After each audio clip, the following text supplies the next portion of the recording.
Some people think that the keto or low-carb diet is maybe barely possible when you're at home, but if you're traveling, you better just jump off the wagon, and then when you get back home, you can jump back on it again. But the truth is, it's not all that hard.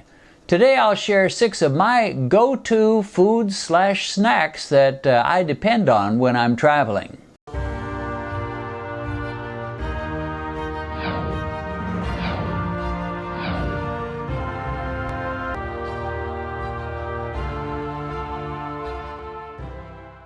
There's a sad story about a man by the name of DeWitt Finley. This happened, I think, in the 1990s. He was driving in Oregon in the winter, and he got off track a little bit, ended up in the mountains. Well, he was trying to drive through the mountains. That wasn't the problem, but he ended up on some off-road, and he got stuck in the snow. And I'm not sure when this was. I think it was around December or so. No, I think it may have been November. Anyway, DeWitt Finley was snowbound all by himself in his car. This was before most people had cell phones. He didn't have one. So he didn't know what to do. By the time the next morning came, he was stuck the night before, but by the next morning there was a huge snowstorm that lasted for a couple of days. And by the time that was over, that car was nearly up to the roof with snow.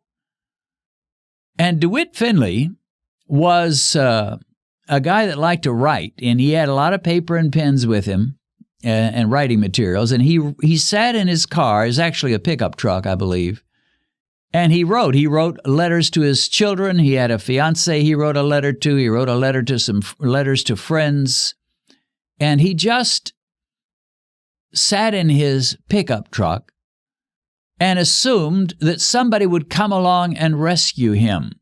At least he assumed that for quite a while. And it's sad because he even kept a journal, and so they could read what was going on in his mind as he was sitting this thing out, waiting it out. And it took about 9 weeks as he sat in his cab and wrote letters and wrote in his journal and waited for someone to rescue him.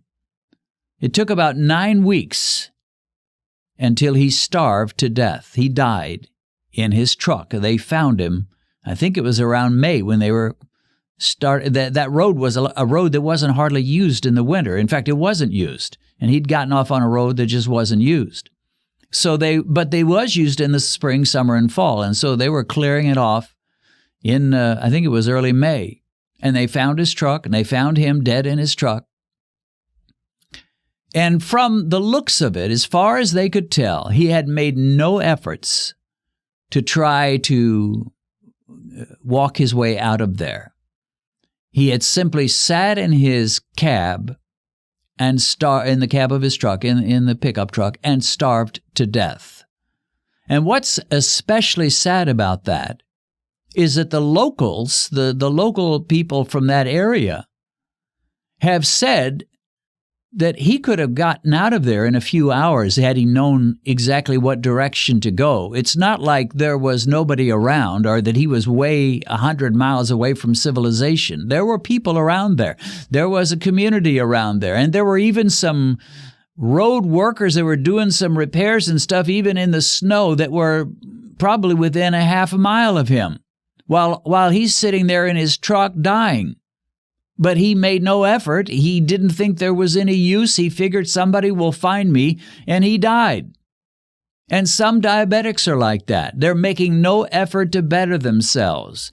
And if you ask them why not, they say, well, doc says I should watch my sugar, which means don't eat quite so much, and take these pills. So I'm watching my sugar, and I'm taking these pills. And that's the biggest change that they're doing, which is almost no change.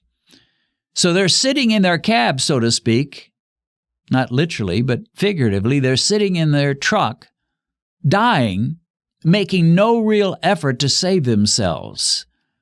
For DeWitt Finley, he could have probably found help by about a 2 to 3 hour walk through the snow, had he known the right direction to go. But he didn't know, and he didn't even try.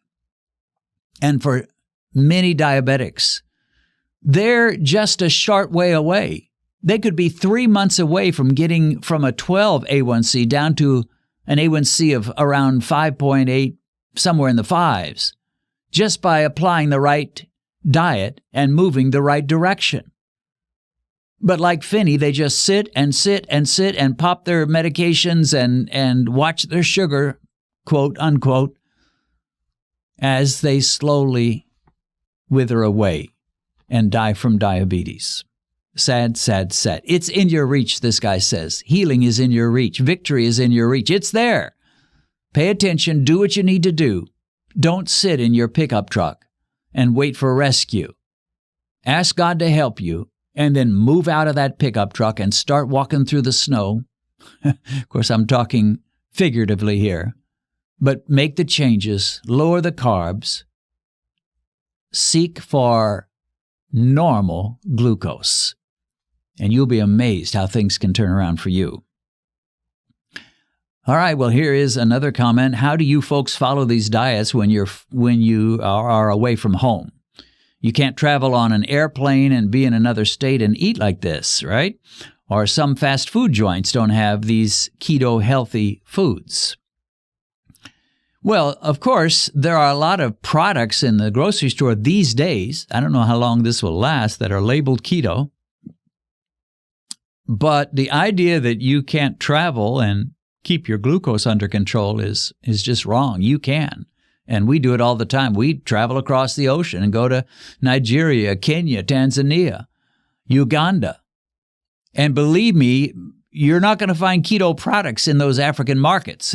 They'd look at you like you were crazy if you say, "Well, where's your keto section of this little market?" You won't find them. But guess what? There's no place on the earth I've ever been that you couldn't find eggs. And if worst came to worst, I'd just eat eggs. But of course, it's not that bad either, because there's almost no place in this world that you can't find meat. There's almost no place in this world that you can't eat salad. I know that I can get eggs and I can get meat. I bring along snacks of my own that are going to last me. One easy to travel with snack or product is the low-carb tortilla. These are tortillas that are jam-packed with fiber until you've only got about 4 grams of carbs that actually affect blood sugar. For most of us, some people say it affects them, I don't know, but for me, they don't affect me much. So I'll bring along a big pack of about 8 low-carb tortillas. I'll bring along, almost everywhere I've traveled, I have taken a couple of bottles, sometimes 3 bottles of peanuts. And they are filling, and they don't spike blood sugar. I had somebody the other day write in a comment when I had mentioned something about peanuts in one of my videos and said, "Well, peanuts are not keto." Well, I've never felt I had to bow down to the keto gods. I don't let the keto experts determine what I eat. There is one little fella that tells me what I can eat and what I can't, and his name is Mike the blood sugar meter. And if Mike says something's okay, even if the keto gods are trying to say you should never eat peanuts, they're not officially keto, I don't care. Mike says they're okay for me, and he does. Peanuts are very low glycemic. They're very hard. They dissolve in your stomach very slowly. They don't have that many carbs to begin with. And they may not be officially keto, but they work for me. How do I know? Mike told me they do. So I take peanuts, and sometimes I take low-carb bars. I don't eat them that often at home. I eat them some, but I'll usually eat a few more on a trip just to satisfy me. I've got my coffee, and I don't get as filled up on these trips as I do at home usually, but I get by just fine. Now, if I'm in America traveling, it is no big deal at all, because every restaurant's going to have a salad that I can eat. And I can order a steak and a salad, or a sirloin and a salad, a hamburger and a salad. I can order a hamburger and take the top and bottom bun off and ask for a salad to go with it, and I'm good. So there's just all kinds of ways that you can make it work. And the goal when you're traveling is not to stuff yourself the way maybe you do at home. You shouldn't do it at home.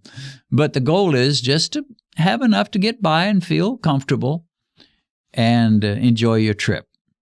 If you've recently been diagnosed with diabetes and you've just discovered this channel, let me recommend that you go to our Uploads page, which will give you access to every diabetic video we've posted since we began.